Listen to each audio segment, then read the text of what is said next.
Hi friends, नमस्कार। मैं हूं डॉक्टर अखिलेश कुमार। स्वागत है आप लोगों का हमारे यूट्यूब चैनल आपकी सेहत मेरी सलाह में। और आज हम आपको एक बहुत ही और कॉमन बीमारी के बारे में बताने वाले हैं, जो कि बहुत ही कॉमन है। हर घर में लगभग कुछ लोग ऐसे होते हैं जिनमें ये होता है। इंडिया में तो बहुत ही कॉमन है, खून की कमी, जिसको हम एनीमिया भी कहते हैं। तो आप हमारे ये आज अगर वीडियो पूरा देखेंगे तो ये पूरी तरीके से समझ जाएंगे खून की कमी कब कहेंगे, लक्षण क्या क्या होते हैं, कब खून चढ़ाना जरूरी होता है, क्या क्या खिलाएं जिससे कि खून जल्दी बढ़ जाए। तो उम्मीद है कि आप पूरा वीडियो देखेंगे और इसको अगर अच्छा लगे तो लाइक और सब्सक्राइब करिए। तो चलिए बात करते हैं एनीमिया के बारे में। तो सबसे पहली बात यह है कि एनीमिया कब कहेंगे। तो जो WHO की गाइडलाइन है उसके अनुसार अगर पुरुष में, मेल में 13 से कम है हीमोग्लोबिन, और फीमेल या औरतों में 12 से कम है, और जो प्रेगनेंसी है, बच्चे हैं जिनके पेट में, उनको अगर 11 से कम है तब हम कहेंगे कि एनीमिया है। या फिर जो किडनी के मरीज रहते हैं उनमें अगर 10 से कम होता है तब आगे जांच की जरूरत होती है।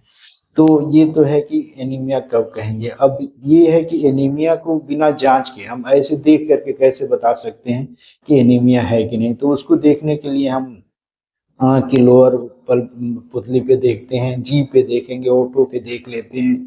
इसके अलावा अपने पाम में देखते हैं, नेल बेड पे देखते हैं। तो ये देख करके एक अंदाजा लग जाता है कि खून की कमी है या नहीं है। अब अगर लग रहा है कि खून की कमी है तो फिर कौन कौन से लक्षण आते हैं।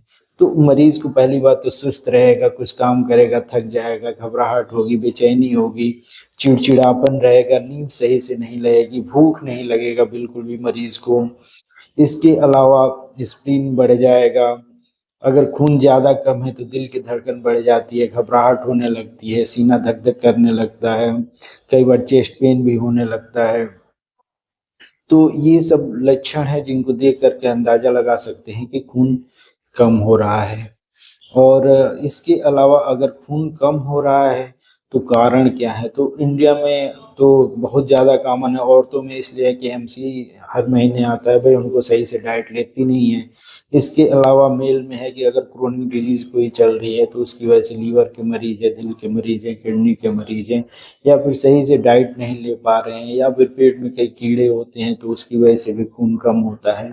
और भी बहुत सारे कारण हैं जो कि अभी आप लोगों के लेवल पे ये चीज नहीं समझ पाएंगे।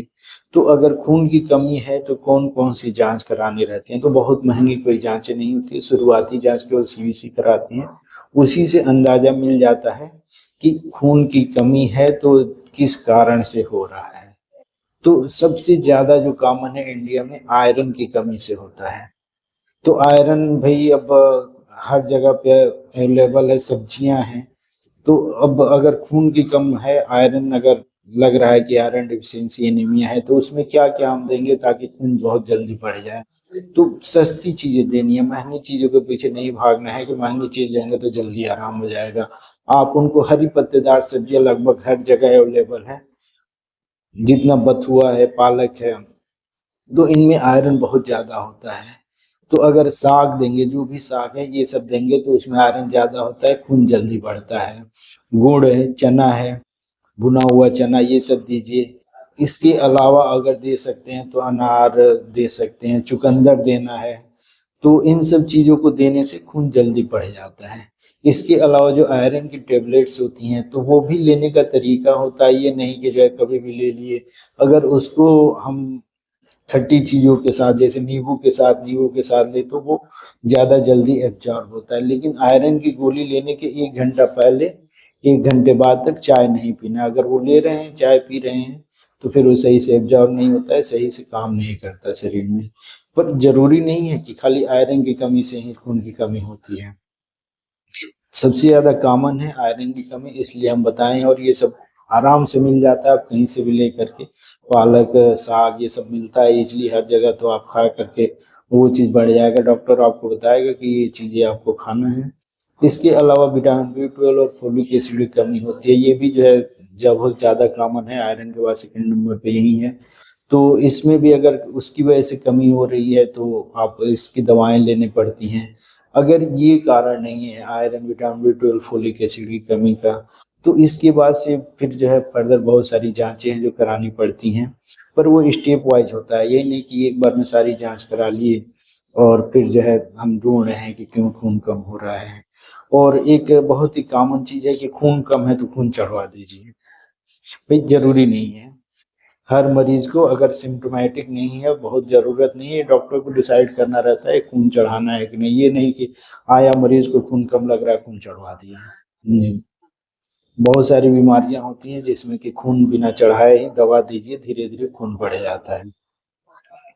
तो ये भागना नहीं है कि एकदम से खून चढ़ाना है, पर हाँ अगर लग रहा है डॉक्टर को, आपके जो भी दिखा रहे हैं कि खून चढ़ाना जरूरी है या कोई प्रोसीजर सर्जिकल प्रोसीजर करना है तो उसमें ब्लड लॉस होता है, तो उसमें आपको खून चढ़ाना जरूरी होता है। या अगर एक्यूट ब्लड लॉस है, कहीं अचानक से चोट लग गई, ट्रामा हुआ, खून बहुत सारा बह गया, हीमोग्लोबिन काफी कम हो गया, तो उसमें खून चढ़ाने की जरूरत पड़ती है। बाकी हर चीजों में खून चढ़ाना इलाज नहीं होता है। वो डिपेंड करता है कि आपको जो है किस तरह का एनीमिया है, क्या कारण है जिससे कि खून कम हो रहा है। सबसे ज्यादा जरूरी है ये ढूंढना। अगर बार बार खून कम हो रहा है तो फिर आपको ये जरूरी जांचें करानी पड़ती हैं, वो आपको डॉक्टर डिसाइड करता है। पहला एक सीबीसी, एक बेसिक जांच कराते हैं, और उसके अलावा एक ब्लड का स्मीयर बना करके देखते हैं। बेसिक जांचों से बहुत ज्यादा आइडिया मिल जाता है कि क्या कारण हो सकता है। अब इसको कराने के बाद से फिर आगे हम फर्दर जांचें कराते हैं और उसके हिसाब से दवाएं चलती हैं, तो फिर खून बढ़ जाता है। पर एकदम से ये नहीं है कि आप जो है कोई भी कारण हो एनीमिया का, आप जो है बोले कि डॉक्टर साहब तो ये खा लिए नहीं बढ़ा। मैक्सिमम लोगों में बढ़ जाता है, पर बहुत सारी जो कुछ लोग होते हैं जिनमें नहीं बढ़ता है, तो उनमें जांचें जरूरी होती है कराना। तो बेहतर है कि आप जो है अगर खून बार बार कम हो रहा है तो सही से सलाह लें, सही से दवा लें, क्योंकि खून कम होगा तो बॉडी के सारे सिस्टम में इफेक्टेड होंगे। आशा है आपको हमारा वीडियो पसंद आया होगा।